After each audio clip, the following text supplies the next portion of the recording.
Hello, flower friends. On this week's episode, we are going to dive into one of my favorite wedding topics, that is cultural weddings. And you're probably like, how is that your favorite topic? For one, it is something that is very creatively inspiring for me.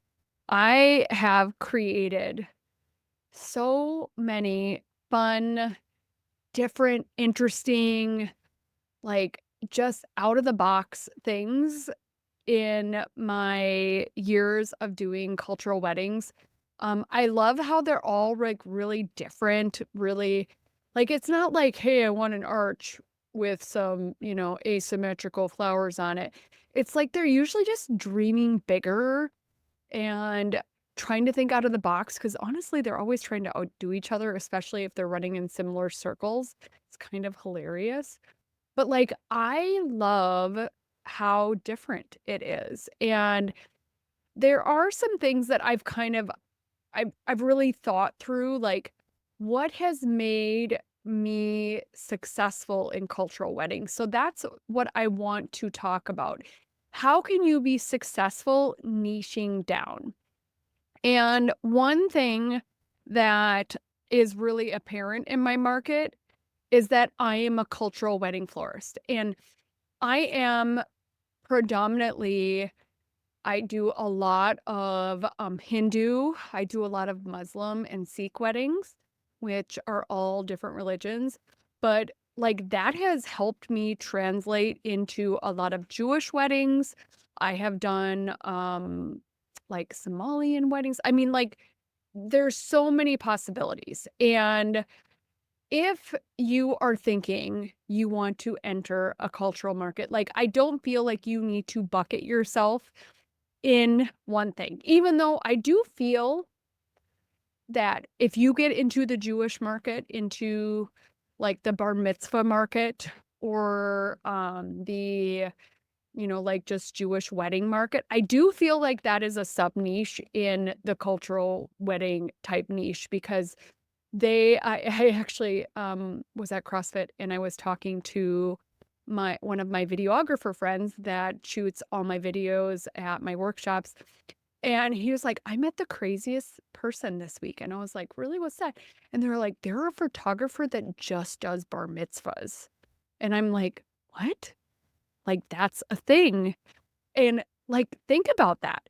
That person has niched so far down that they make an income off of shooting photos at a bar mitzvah, and, like, they're booked, they're busy, and you could have that with so many things. You could be, like, a quinceañera queen. You could I mean, there's so many different things. There are tons of different Eastern cultures that have just very intricate, very like, I mean, even their jewelry is on display. I actually am meeting with a client, that sent me, like, I guess the groom's family gives the bride jewelry, and it is on display at their whatever, and, like, there's usually flowers surrounding, and it's very elaborate, which is just fascinating, and I have not done that yet, so that sounds like fun to me. And I think that person who is a photographer that just does bar mitzvah, like, really embraced that they were making an income from it, that it was doing really well for them, and they kind of probably just went all in. So I, for many, many years, went all in on cultural weddings. Like, my feed was kind of filled with that on Instagram. And so if you really want to niche down, one of the key things to make your niching down successful is that you need to own it. Like, own it on social media, own it on your website, talk about it.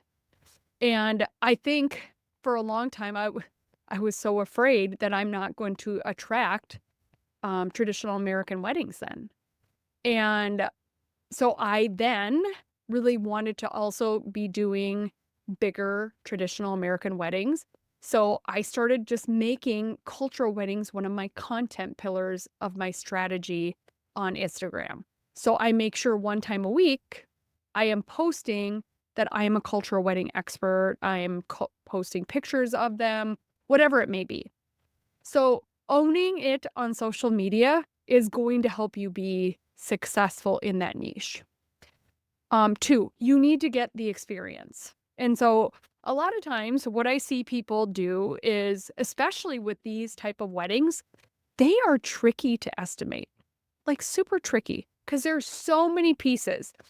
And I normally, on the majority of these type of structures, backdrops, mundaps, a mundap is a structure that you get married under, for the Hindu religion.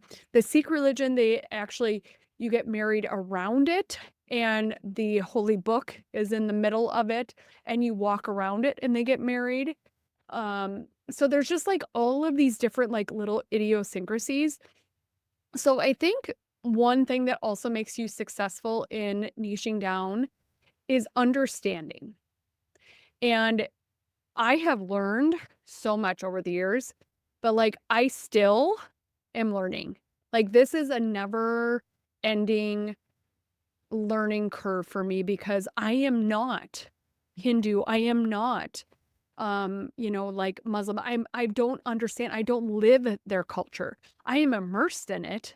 I definitely am immersed in it in a higher level than most people. I mean, I have loved, especially the Indian culture for so long. Like, I used to take, classical Indian dancing. It was called Bharatanatyam. I took years of that dancing because I was just so infatuated. I have Ganesh tattooed on me, which I got it as a symbolism of removing obstacles in my life because I have constantly removed obstacles in my life, but, like, I am so joined. Nor my decor bestie is one of my best friends. Like, I get her, like, I can even start to understand her Hindi a little bit when she starts talking to me because 'cause I've put things together after all these years.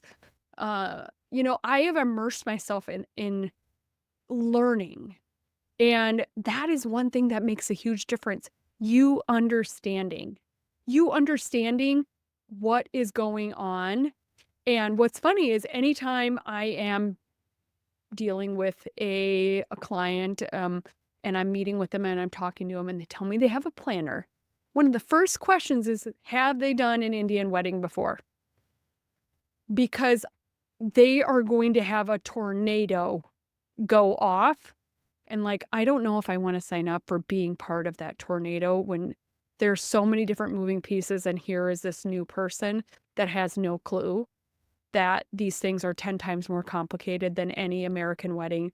They're 10 times crazier than any American wedding, from a planning standpoint, at least. There's so many moving parts. There's so many different events. There, those events, even let's just say you are Hindu, those events will vary based on where your origin in India is from. And so, like, that becomes even more complicated. And I usually lean on my decorator friend, but I also ask a lot of questions when I'm doing a consult if I'm not working with a decorator because I know a lot, but I want them to explain. I want them to share. But that knowledge and me understanding, I've literally been having consults and they're like talking about like the haldi, which is an event, a pre-function event. They're talking about their Mendi party that they're going to combine with their Sangeet. And their Sangeet is a party the night before. Their Mendi is when they're getting their Mendi on. And like, I knew all those things. And then they're going in, they're having their traditional Hindu ceremony. And like, I understand, like so many details about that. And so like, they were at the end of this consult, they're like, you are so knowledgeable about this. Like, we just wanna work with you because we want this to be easy. But you need to get that knowledge. And that knowledge has taken years for me to learn, but also I lean on my decor friend, Noor, and I bring this up from a knowledge standpoint because this knowledge is not something you can just go buy a course on. This is not easy to come by knowledge. And we actually have our cultural rockstar workshop coming up in Minneapolis, Minnesota on April 15th and 16th. This is like a once in a lifetime opportunity for you to immerse yourself and walk out with cultural wedding confidence that you will understand, because she is going to give a whole discussion on, she does about 65 to 70 weddings, if not more. I think she's done 100 one year for the last, I think, 7 years. So, like, all the knowledge that she has, you guys are gonna hear, like, what does the Muslim culture need? What does the Sikh culture need? What does Hindu culture, like, all these idiosyncrasies around that. Like, what are these different events? How can you sell to them? How can you come up with designs that will honor some of those customs, some of the idiosyncrasies around those cultures? Like, all of that knowledge is going to be shared at this workshop. So I'm bringing it out there because, or putting it out there because I know that this is like a turning point. If you want to have a different revenue source, if you want to differentiate yourself in your market, this is how. I am the cultural wedding person in my market. I'm actually the cultural wedding person in education. Like, I literally, somebody was asking about a quote in, some Facebook group, and I had 4 people tag me because I am an expert at that. And you want to be able to start positioning yourself as an expert, but you need to start somewhere, and this 2-day immersive experience is going to be invaluable in that process, because not only are you going to learn all of the, like, backbone information, but you're gonna learn about structures. You're gonna learn about different customs and how you can design around them. You're gonna learn about event design. We're gonna talk about pricing. A lot of times, like, pricing with them, they usually have big budgets, but they always wanna negotiate. But guess what? I don't negotiate. So even how I phrase it, like, I'm gonna give you my best price upfront because I don't wanna go back and forth. And, like, I'm just gonna give you a good value from the get-go. It doesn't need to be the cheapest price in town, and they might shop you, and that's part of it, but I know that I can price that wedding in a way that is going to be profitable and is going to make me stand out because I am such an expert at what I do. And I have impeccable design sense. Like, they love that. They want to be different than everybody else. They want to have a wedding that is Instagram worthy. The funniest story, I did a wedding last year, and I got a text from the planner, everything's running behind, which often happens because these weddings usually have tons of people and they don't really listen very well. And so all the people from, there's a thing called a barat, which is when the groom comes in, usually on a horse. I'm telling you guys, on a horse. This is very cool. Comes in on this horse that's all decked out in this crazy outfit and pulls up, and then they do this dance. It's really a fun thing to watch. I've watched it dozens of times. And the one time somebody did a Jeep, that was a little much for me. They hooked all these speakers, and I was just like, seriously, dude, it's lame. Go get a horse. Like, then one of the horse people, I think it had a baby or something. And so it was like there was a baby white horse that was all decked out that was like with it. And so it was just like so cool because, like, here's the groom riding in, and then here's this like baby and it was a white horse. It was so cool. But, like, understanding all those experiences are going to set you apart. And I talk about setting yourself apart because I am positioned so deeply that even in a Facebook group, people know that this is my jam.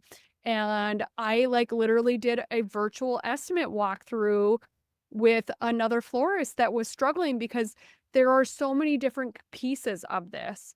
And a lot of times they want you to repurpose things. And there's things that I say that just help squash that, because repurposing things when you cannot control the temperature and you're going to be using them for the next day can be really tricky. And there's just like little idiosyncrasies that we are going to just dive deep into. But that is part of that experience of really understanding what their needs are. So, can I really position myself as an expert about what they need? And so that is a really big part of niching down and being able to make impactful revenue. The next part I think is really being able to come up with designs that are next level, like that are out of the box, different, making sure that those designs can be supported on the various structures. Pipe and drape structures are very common in cultural weddings, but often very tricky. And I've developed all these tricks and tools to make pipe and drape structures. I've done completely foam free. So if you're a foam free florist, like we're going to be talking about that in the workshop, that is a trickier thing because normally when you're doing foam free, of course, there are ways to get water sources. There are all the ways to make your designs last.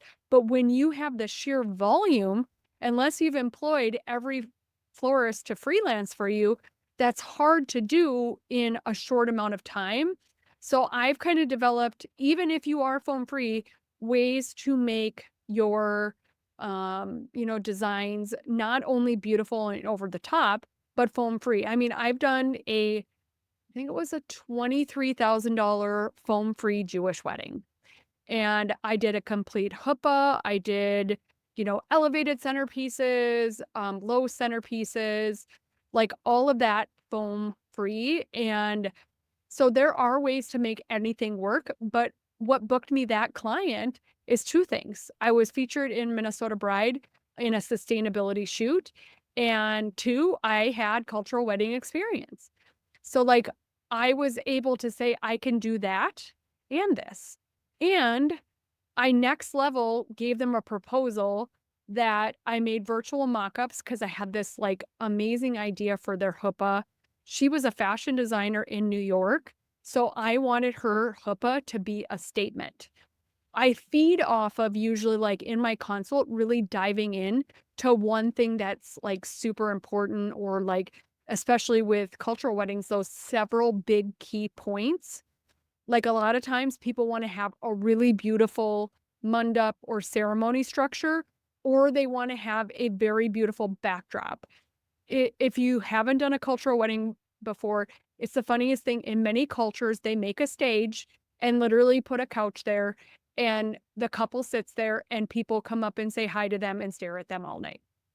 It's not something I would wanna do on my wedding day, but, like, for real, this is a thing that goes on all night. They sit on this couch, and so I work with various decorators, of course, Nor, my decor bestie, but I've worked with several others that they have couches, they have, pipe and drape to do the drapes in the background. They have structures so we can, do whatever to make this backdrop phenomenal. So they like to invest a really good amount of money on their ceremony structure and their backdrop. And then, sometimes just based on budget, maybe we think of like an option for some of the centerpiece tables to be not so game changing, but we do something impactful for something else. But I mean, I've made everything from peacocks. I've made rose blankets to go on moss elephants. I've made beautiful ceremony garlands, which is actually something I'm going to teach you in the workshop. I love to do like pearl accents. So like I'll put a little dangle with some pearls on it and then put like a spray rosebud on it just up levels them a little bit so you can charge a little bit more. They're funner to make.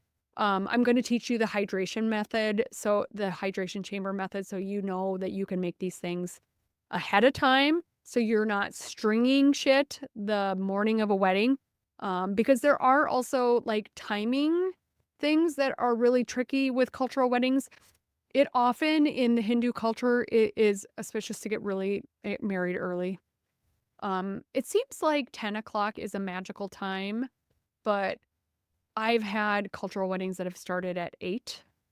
And so like literally I've even set up structures the night before, like and got done at like 11 o'clock midnight. I've been setting up a ceremony structure at like 4 or 5 in the morning. I've gotten there at like 3 in the morning before. That is few and far between because for me having work-life balance is super important. My family is important. So I usually try to make anything and I just make sure that the mechanics are really solid so that the next morning I make sure that they adjust the temperature. I spray it with water so that it's really, really, has drinking out of the pedals everywhere it can. And so that I'm not like just running around at 4 in the morning all the time. So those are also things that we're going to teach you in this workshop. So starting out with like really great design, understanding your pricing. I think a key mistake because people are so afraid. I often see a lot of overestimating because you just surely don't know and you don't want to underestimate it and then you lose out. And so that's why that florist actually hired me to go over their proposal and help them walk through that. And I love doing that. It's super fun, but they are complicated. And just like a complicated American wedding, like those things are multi-piece. And often, in my experience, like the person isn't really dedicated to a concept. And so I'm usually pitching like for centerpieces, they really want this concept for, let's just say their backdrop, but like their centerpieces, they don't care. So usually that comes down to more budget options. And so like I'm like, here's this dream backdrop or dream mandap. And then here are some options that I think will help us closer to get into your budget. Often I'm like, they don't know how much flowers cost, and it's our job to educate them.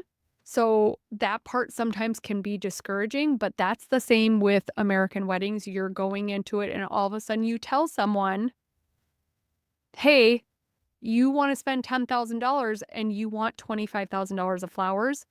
I have that same conversation when somebody's telling me they want to spend $10,000 and they're showing me a stage backdrop that my gut feeling says that it's at least a $7,500 stage. Then they're telling me they have 50 tables. And so I just start doing, I call it, like just basic floral math. And then they normally don't do bouquets. So we're saving, they normally don't do boutonnieres. It's normally just 2 ceremony garlands for the bride and groom. Sometimes it will be garlands for the parents, greeting them when they meet, is something that I've made garlands for as well. Usually I just make cheaper carnation garlands instead of making them a little bit fancier just so that there's something. The parents are usually trying to outdo each other and making sure that it's really nice because it's a very big thing being married into each other's family. And it's not like in the American culture where you're like, I don't care who these people are, which often happens. But it's like they're gaining a whole family, not just a daughter-in-law or a son-in-law. They're gaining their whole family at that time. So it's just treated differently in a way that's very, very interesting, but also very beautiful to watch because you're just seeing a different culture unfold, and it's very fun to be involved in that process and how things are. Sometimes it gets really gamey, like they're wanting to outbid each other or outdo each other from like the groom's family will do one night and then the bride's family will do another. And there's just like this competitiveness of making sure that that night is nicer than the other night. I mean, these are actual conversations that I have been a part of. They want to make sure that their flowers are better than the night before's. And you're just like, who cares? But it matters to them. They're entering into this weird dynamic that it's very competitive to make sure that you're showing that you are, established and have money and you're throwing this beautiful party and it's better than the night before. And like, yeah, I have had even a wedding that I did, and 2 weeks later, a family friend was getting married. So not family, family friend. And they were worried that their wedding wasn't cool enough compared to that. They added a $10,000 Sangeet. So the party the night before, I was not touching before, it was $10,000. I figured it out in 10 days. I'm actually going to be doing an episode soon on figuring out because in their culture, it seems like they get a little anxious near the end and want to add. They want to add more, more, more. And I have added probably the max is like $18,000 about 2 weeks before, 10 days sometimes. I've added stuff the week of. Luckily, they're, things that will just be readily available at my wholesaler, thank goodness. But it is a strategy of me understanding how to pull off some of these things short term because it's very much in their culture to be last minute, from my experience at least. So we've talked about design, we've talked about gaining knowledge, we've talked about really like the experience, having the experience. And I'm not only talking experience with understanding doing a wedding like this. I'm talking about your experience of actually doing this. And I, when my first wedding, my first Indian wedding, I remember doing it. And it was at a hotel here in Bloomington, Minnesota. And I remember, like, they just wanted things to be really over the top, and I remember way back in the day, hand stringing orchids and tying them to bamboo that I painted. Like, just think of how fucking ugly this is, you guys. And I thought this was cool. And in a tall cylinder vase, so there was like these tall bamboo sticks with pink mocaras dripping out from all around the vase. Then for their, I think it was a garba, which is depending on where you're from in, wherever in India, they had me make a henna flower with rose petals, and it was on the floor, and they danced around it.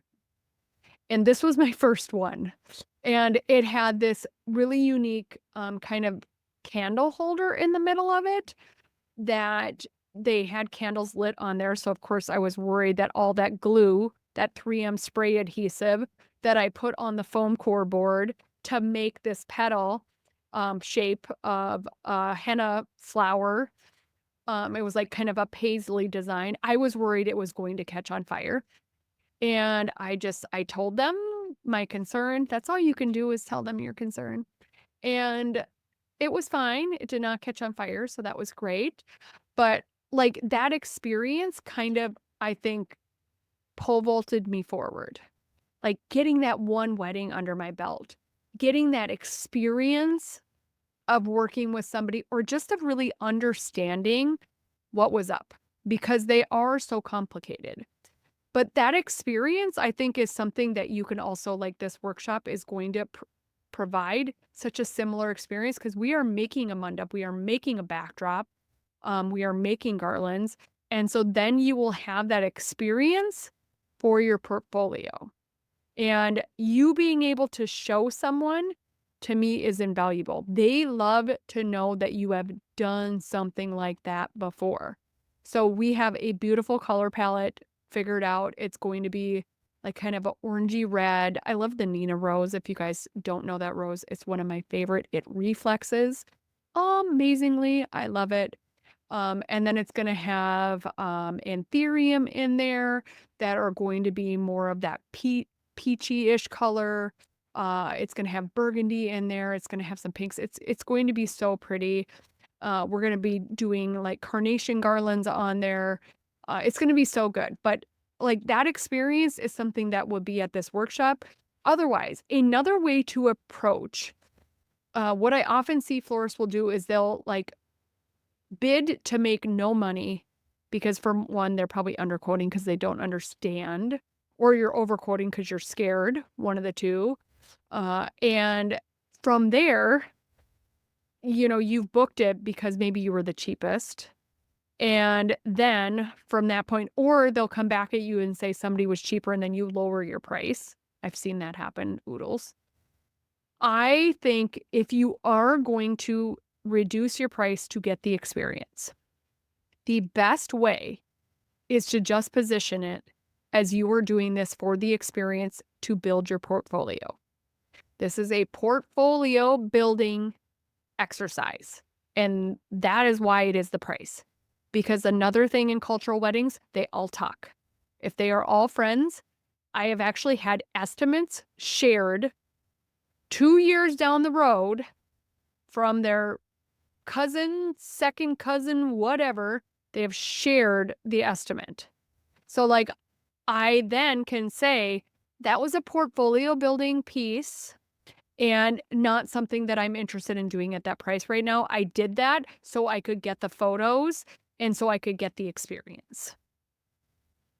If there is some crazy thing even on an American wedding, that is the best way to position if for some reason you want that thing so bad that you are willing to do it at under market value, knowing that you're trying to do this to win this wedding. Always position it. This is a portfolio building piece that I really would love to be doing, and I am doing it for less than I should be. And I mean, I don't recommend this as a practice, but I think everybody has been there that they want something. They want that wedding, they want that whatever. And this is your opportunity to position it so it doesn't come back and bite you. And that's really prevalent with the cultural wedding. I don't want somebody to be able to share that. And if they do, I can now say, if for some reason I don't do portfolio building pieces. I don't have to do them. I've done so many. At this point, I've been doing cultural weddings for 15 years. And because I remember I was in my old house, I remember spray painting these stupid bamboo poles in my yard at my old house in Eden Prairie, Minnesota. Like, I remember like that wedding so vividly because it was such an experience for that first one. And I just don't need to do that anymore now that I've done, I mean, last year I think I did 35 cultural weddings. So, I mean, I've done my fair share. I have paid my dues. I just don't need to. But if you want one, if you really want to do it, make sure you just position it so that it doesn't bite you in the butt down the road, because that would suck. So getting that experience, that portfolio, and then that kind of ties back to having that you're owning it on Instagram kind of strategy and you're really talking about it. And even if you do one wedding, guess what? There are so many different facets of that wedding for you to capture. In the Hindu religion, they usually have a Ganesh statue.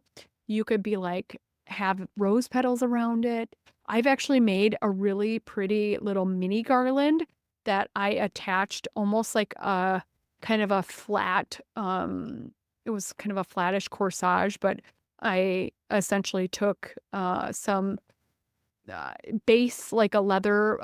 I'm a vegetarian, so it was like a fake leather base, and made this kind of ornate kind of glue-on corsage and attached that to a mini cairn little garland. And I made the Ganesh statue its own little beautiful garland.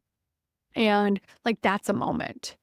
The mandap or whatever structure is a moment. If you've made a ceremony garland, that's a moment. All of those things could be different posts on Instagram to again position you as an expert.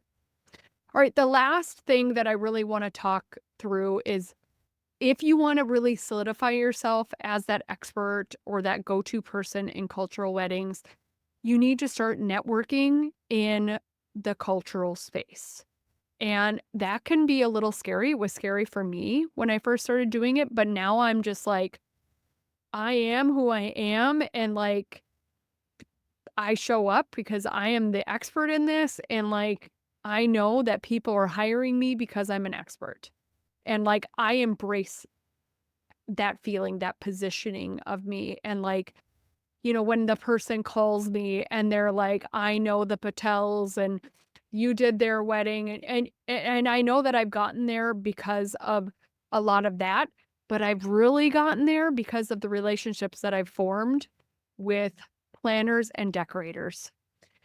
There are tons of decorators that really stick in some zone of genius. Like my friend Noor, her zone of genius is like Hindu weddings, Muslim weddings, Sikh weddings. She's done some Somalian weddings. She has done, a few other random, but like she lives a lot because she is Muslim. So like that is very comfortable for her. She really understands that religion. But she does a ton of Hindu and a ton of Sikh weddings. And so like that's her zone of genius. So like I am her florist. So I collaborate with her. She sells the designs, we game plan, we do all the things, and I show up and execute it, and I'm basically a subcontractor of hers. So I am her florist, and she contracts me to do the job. So the client pays her everything, and I'm subcontracted. I have another wedding planner slash decorator. So she does full planning, design, everything. Nora really specializes in design. She does a lot of like the ground up sketches. I love when I see her sketches and then I make it and I'm looking at the picture she drew. And she's always like, Jenny, I can draw it and you just make it. And it just always makes me feel like creatively so fired up because it looks like her drawing.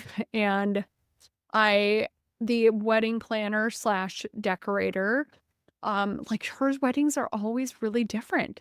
Like she had the wedding that the people like, they wouldn't leave. And so the wedding just got pushed behind. I don't think I finished that story. Literally, it was going a hour and 20 minutes and the people would not sit down for the ceremony. They would not leave the barat and come in for the people to actually get married.